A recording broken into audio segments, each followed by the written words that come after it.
আজ বিয়ে হয়েছে ওরির, যাকে ভালোবাসা তো দূরে থাক, দু চোখে সহ্য করতে পারতো না। আর সেই ব্যক্তি তার স্বামী। এটা ভেবে নিজের ভাগ্যের উপর তাচ্ছিল্যের হাসি হাসে। সে এই জোর জবরদস্তির বিয়েটা কিছুতেই মানতে পারছে না। তার কষ্ট হচ্ছে, ভীষণ কষ্ট হচ্ছে।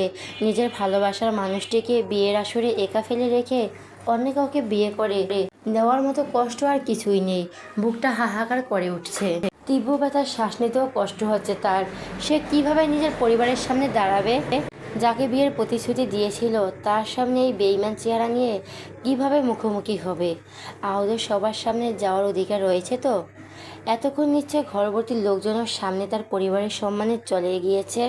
আচ্ছা, তা না হওয়া প্রিয় মানুষটি কি এখন কি করছে?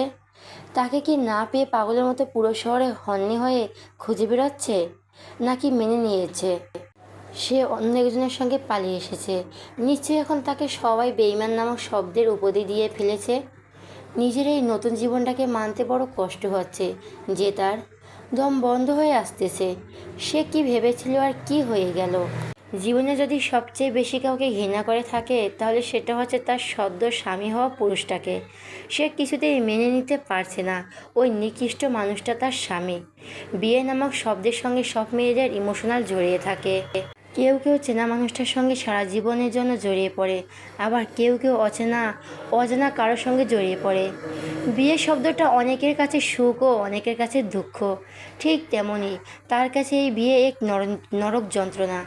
বিয়ে নিয়ে কত আশা, স্বপ্ন, আনন্দ, আগ্রহ, ইচ্ছে ছিল তার, কিন্তু জাস্ট একটা ভুলের জন্য আজ তাকে পস্তাতে হচ্ছে।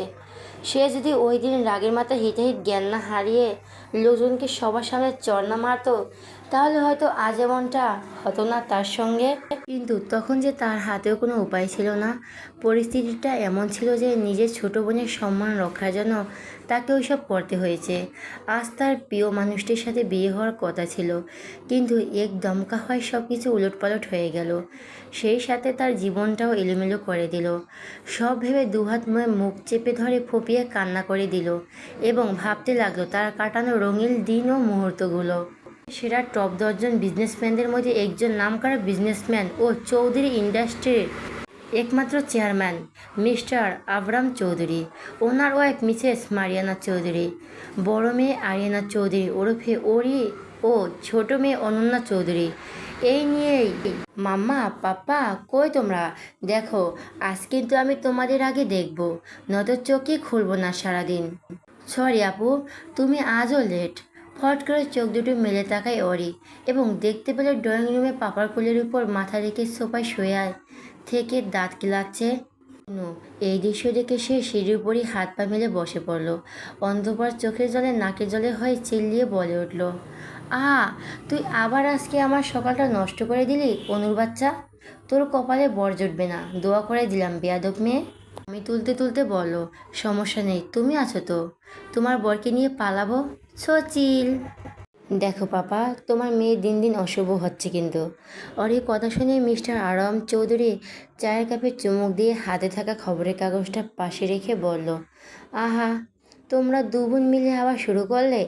সকাল সকাল ঝামেলা না করলে বুঝি তোমাদের দিনটাই শুরু হয় না? এখন তো এটাই বলবে আমি তো সব নষ্টের গোড়া, তাই তো পাপা? মিস্টার আবরাম চৌধুরী থমথমে মুখে বলল, আমি এবার সেটা কখন বললাম মামুনি? হয়তো মুখে বলনি, কিন্তু জানি তোমরা কেউই আমাকে ভালোবাসো না, এই অনুকে বেশি ভালোবাসো। তাই তো প্রতিদিন সে তোমাকে দেখে তার সকাল শুরু হয়। অনু পাপার কোল থেকে মাথা তুলে সোজা হয়ে বসে চোখ দুটো ছোট ছোট করে বলল, আপু, তুমি দিন দিন হিংসুটে হয়ে যাচ্ছ কিন্তু। হচ্ছি, তাতে তোর কি? আমার কিছুই না, কিন্তু এতে আমার কোনো দোষই নেই। আমি সকাল সকাল উঠে পড়ি, তাই মাম্মা, পাপ্পা তোমার আগে আমি দেখি। আর তুমি রাতে তাড়াতাড়ি করে ঘুমিয়েও সকালে মরার মতো বিছানায় পড়ে থাকো, এতে আমাদের দোষ কোথায়? তবে রে মির্জাপুরের বউদারা, বলে পায়ের জুতো খুলে নিয়ে তাড়া করলো অনুকে। অনু তার পিঠ পর্যন্ত খোলা চুলগুলো হাত খোপা করতে করতে ভৌদৌড়। মেয়েদের কাণ্ড দেখে হেসে উঠলেন মিস্টার আবরাম চৌধুরী। এটা নতুন কিছু না, দুজন সবসময় বাড়ি মাথায় তুলে রাখে। বাইরে কোথাও গেলে গলায় গলায় ভাব, কিন্তু বাড়িতে থাকলে একে অপরের শত্রু। ঠিক যেমনটা টম অ্যান্ড জেরি। কী রে ওরি, আজও নাকি তুই হেরে গিয়েছিস? ভার্সিটিতে পা রাখতে না রাখতেই শুরু হয়ে গেল বন্ধুমহলের পাঁচানি। আরোহী মুখ টিপে এসে আবার বলল, ছোট বোনের কাছে হাতে লজ্জা করে না তোর? আরে ওর লজ্জা থাকলে তো লজ্জা হবে। বলে শিহাব চোখ টিপ দিল। মিম সিরিয়াস মোড়ে বলো, হয়েছে হয়েছে, মেয়েটাকে আর জ্বালাস না তো তোরা। দেখেছিস তো রাগে সাপের মতো ফোঁস করছে, কখন জানি কামড়ে দেয়। সবাই হো হো করে হেসে উঠল। একদিকে ওরই শরীর জ্বলে যাচ্ছে, কোথাও তার শান্তি হলো না। বাড়িতে একটা শাকচুনি আছে, আর বন্ধুমহলের সবাই এক একটা মির্জাপুরের বংশধর। উফ! পরে তাতে দাঁত চেপে কিছু না রুমের দিকে চলে গেল। সে এইবার অনার্স দ্বিতীয় বর্ষের ছাত্রী ও অনু ইন্টার সেকেন্ড ইয়ারের ছাত্রী। সবার সাথে ক্লাস করে আড্ডা দিল। কালো রঙের স্কুটি নিয়ে বের হয়ে যায় অরি। উদ্দেশ্য তার অনুর কলেজে যাওয়া। এই মেয়েটার গোলামি করতে করতে তার জীবন গেল। অরিক নিজ মনে গুনগুন করতে করতে তার প্রিয় স্কুটিটা চালাচ্ছে।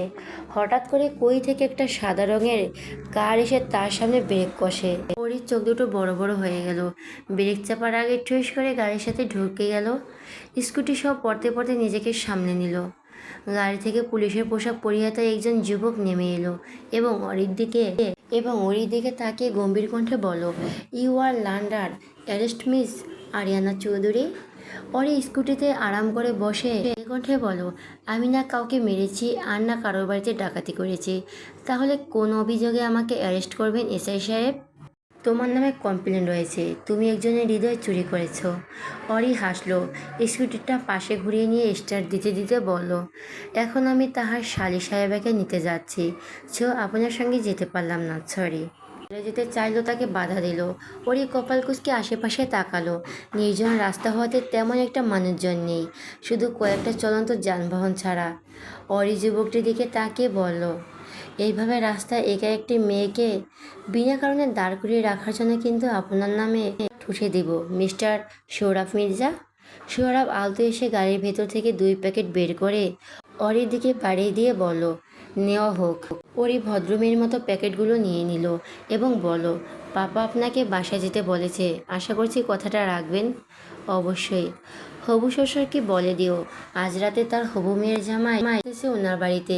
ওরই হালকা এসে বিদায় নিল, সেখান থেকে চলে এলো। একটু দূরে আসতে কি মনে করে আবার স্কুটি থামিয়ে পেছনে তাকালো। সৌরভ গাড়িতে হেলান দিয়ে মাথা কাত করে তার দিকেই তাকিয়ে আছে। ঠোঁটের কোণে একটু করে হাসি লেগে রয়েছে। এই লোকটার হাসিমাখা মুখটা দেখলে মারাত্মক সুন্দর লাগে ওরির। ইচ্ছে করে তার সামনে ওইভাবে বসিয়ে রাখতে সব সময়। ওরি একগা হেসে একটু জোরেই বলল, ভালোবাসি, খুব বেশি ভালোবাসি এসআই সাহেব। বলে ওরি আর এক মুহূর্তের জন্য অপেক্ষা না করে চলে গেল। এদিকে সৌরভ বুকে হাত দিয়ে চোখ বন্ধ করে হাসলো। এই মেয়েটির মধ্যে কি আছে সে জানে না, কিন্তু এইটুকু জানে, এই মেয়েটি তার প্রাণ, বেঁচে থাকার একটি সুন্দর অংশ। হোক না হাঁটুর বয়সী মেয়ে, সমস্যা নেই তার। সে যে বড্ড বাজেভাবে এই মেয়েকে সাথে জড়িয়ে গিয়েছে। জাস্ট আর 1 মাস, তারপরে এই মেয়েকে সারা জীবনের জন্য নিজের করে নেবে, নিজের অর্ধাঙ্গিনী রূপে আপন করে নিবে। সৌরভ হেসে গাড়িতে উঠে সেখান থেকে চলে গেল। তারা দুজন জানলই না তাদের মাঝে তৃতীয় ব্যক্তিও সেখানে উপস্থিত ছিল, যার শকুনের ন্যায় দৃষ্টিতে সব কিছু তীক্ষ্ণভাবে পরখ করছিল। অন্তঃপর চোয়ার শক্ত করে দাঁত কিরমির করে বলল, I am back mister Abram Chowdhury. এইবার আপনার সুখের লাইফ হারাম করে দেওয়ার দায়িত্ব আমার। After all you are my one only চাচা। অরিবনের কলেজের সামনে সে স্কুটিটা দাঁড় করায় এবং অপেক্ষা করতে লাগলো অনুর বেরিয়ে আসার জন্য। ঠিক 5 মিনিট পর অনু বের হয়ে এলো। সঙ্গে দুজন বান্ধবীও রয়েছে। তারা তিনজনই ওরির সামনে এসে থামলো। অনু বোনকে দেখে হাসি মুখে বলল, বাপু ফুচকাও ভেলপুরি খাই। ওরি হাত ঘড়ির দিকে এক পলক তাকিয়ে ধীরে কণ্ঠে বলল, আজ নয় অনু, অন্যদিন তোদের ট্রিট দেবো, আই প্রমিস। নো আপু, আজকেই খাবো, এই চল। বলি অনু বান্ধবীদের নিয়ে রাস্তা পার হতে লাগলো। ওরই ভীষণ রাগ হলো। এই মেয়ে কখনই তার একটা কথাও মানতে চায় না, সবসময় সে যা বলে তাই ঠিক উল্টোটাই করে। ইচ্ছে তো করছে এখানে ফেলে চলে যেতে, কিন্তু সেটাও করতে পারবে না। বাড়িতে যদি তাকে একা ঢুকতে দেখে তাহলে মাম্মা চিল্লাচিল্লি করবে। আফটার অল ছোটো মেয়ে বলে কথা। সে যেমন তার পাপার আদুরে দুলালি, ঠিক তেমন অনু মাম্মার আদুরে দুলালি। অবশ্য তাকে অনেক ভালোবাসে।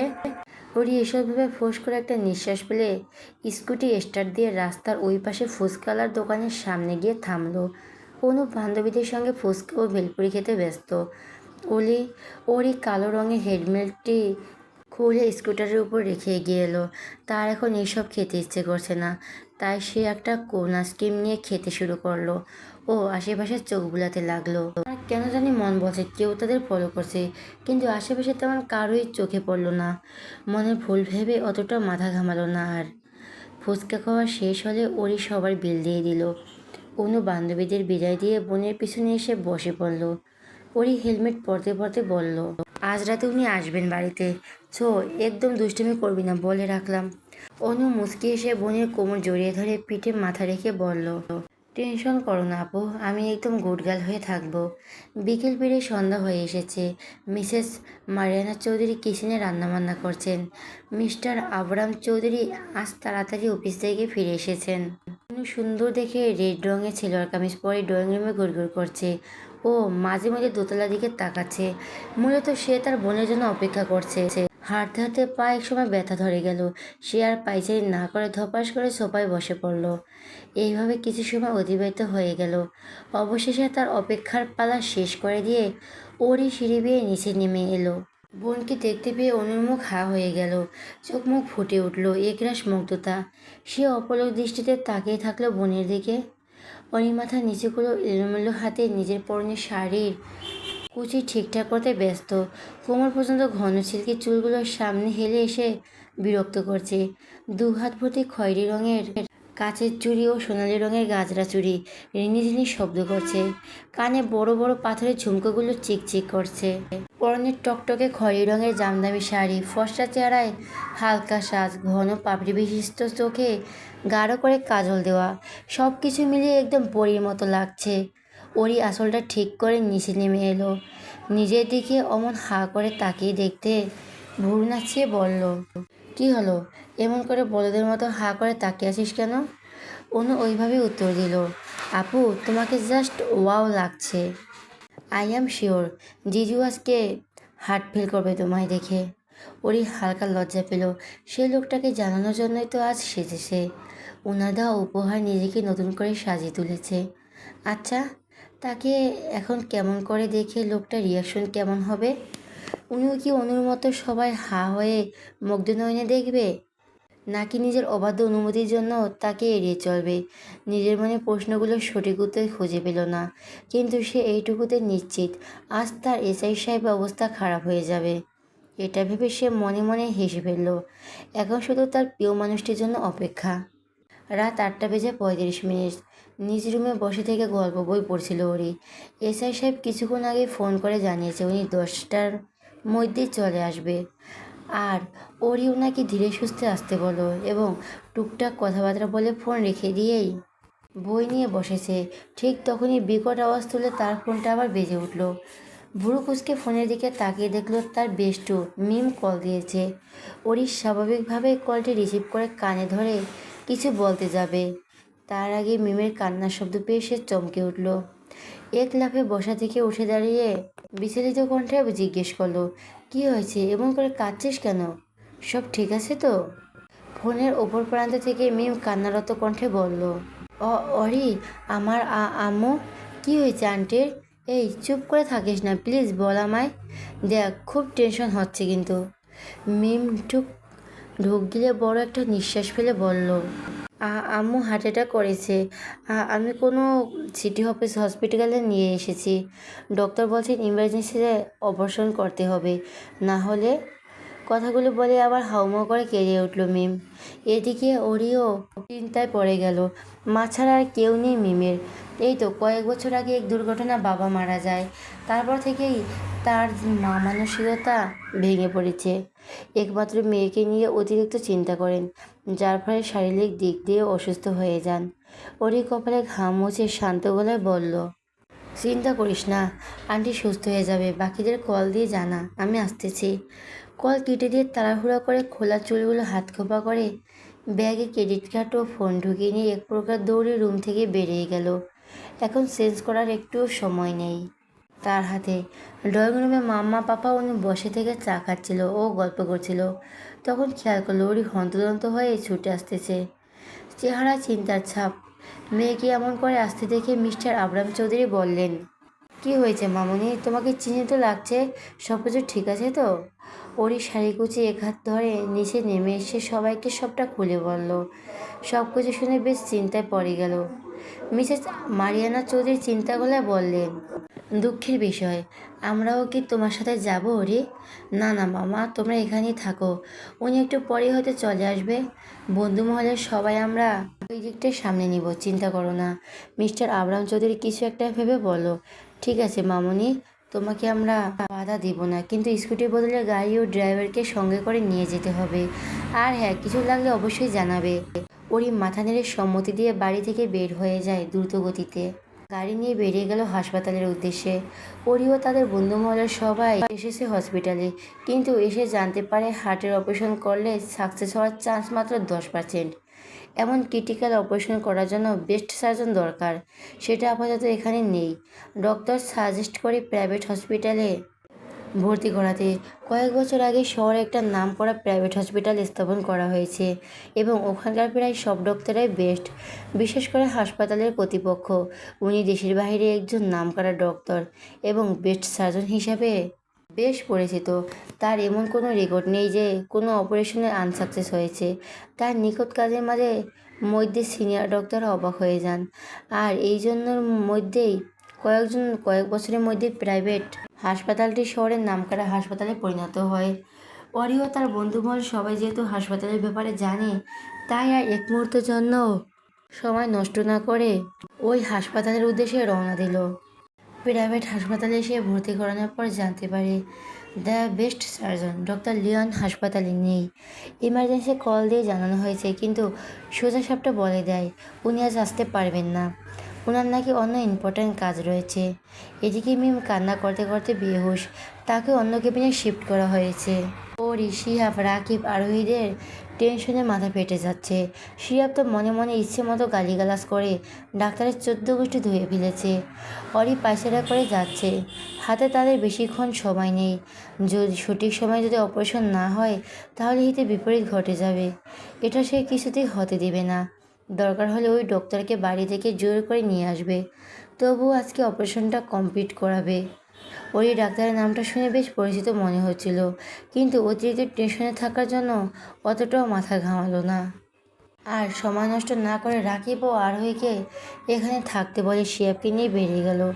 অন্য ডক্টরের কাছ থেকে ডক্টর লিওনের ফোন নাম্বার ও বাড়ির অ্যাড্রেস নিয়েছে এবং সেখানে যাওয়ার উদ্দেশ্যে বেরিয়ে পড়েছে।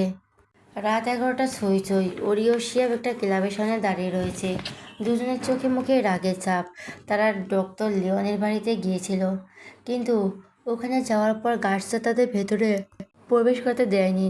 ওরি ভালো করে বুঝেছিল, বলার পর জানতে পারে ওনাদের বস ওরফে ডক্টর বাড়িতে নেই। অনেক চেষ্টা করার পর ওনার লোকেশন ট্র্যাক করে এখানে পর্যন্ত এসেছে এবং এখানে এসে রাগে শরীর জ্বলে যাচ্ছে। ওইদিকে হাসপাতালে একজন ইমার্জেন্সি রোগী মৃত্যুর সাথে নড়ছে, আর এই শালার ডক্টর কিনা ক্লাবে এসে মাতলামি করছে। ওরির আগে গজগজ করতে করতে ক্লাবের দরজা দিকে এগিয়ে গেল। তার পিছু পিছু শিয়াব এলো। দুজনে ক্লাবের ভেতরে প্রবেশ করতেই চোখ মুখ কুঁচকে ফেলল। অশ্লীল পোশাকে পরিহিতা মেয়েরা মিউজিকের তালে তালে ডান্স করছে।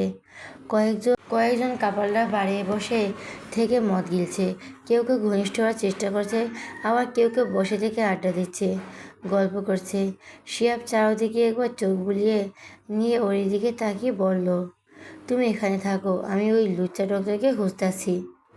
আর কিছু একটা ভেবে বলল, কিন্তু তুই ওনাকে চিনবি কি করে? আরে শুনলি না, ওই শালা বাইরের ডক্টর, নিশ্চয়ই বিদেশি ধলাবিলে হবে। তুই থাক, আমি দেখে আসতেছি কোনো সিপাই মধ্যে আছে। বলে শিয়াব সামনের দিকে এগিয়ে গেল, আর ওরি সেখানে দাঁড়িয়ে থেকে আশেপাশে উকিঝুঁকি দিতে লাগলো। হঠাৎ করে অনুভব করলো তাকে কেউ তীক্ষ্ণ দৃষ্টিতে দেখছে। ওরই চমকে আশেপাশে ভালো করে তাকিয়ে দেখলো, কিন্তু না, তেমন সন্দেহজনক কাউকে দেখতে পেল না। তবু ওরই মন বলছে কেউ একজন খুব গভীরভাবে তাকে দেখছে, কিন্তু কে সে সেটা বুঝতে পারছে না। আরে মিস্টার লিও, আপনি এখানে?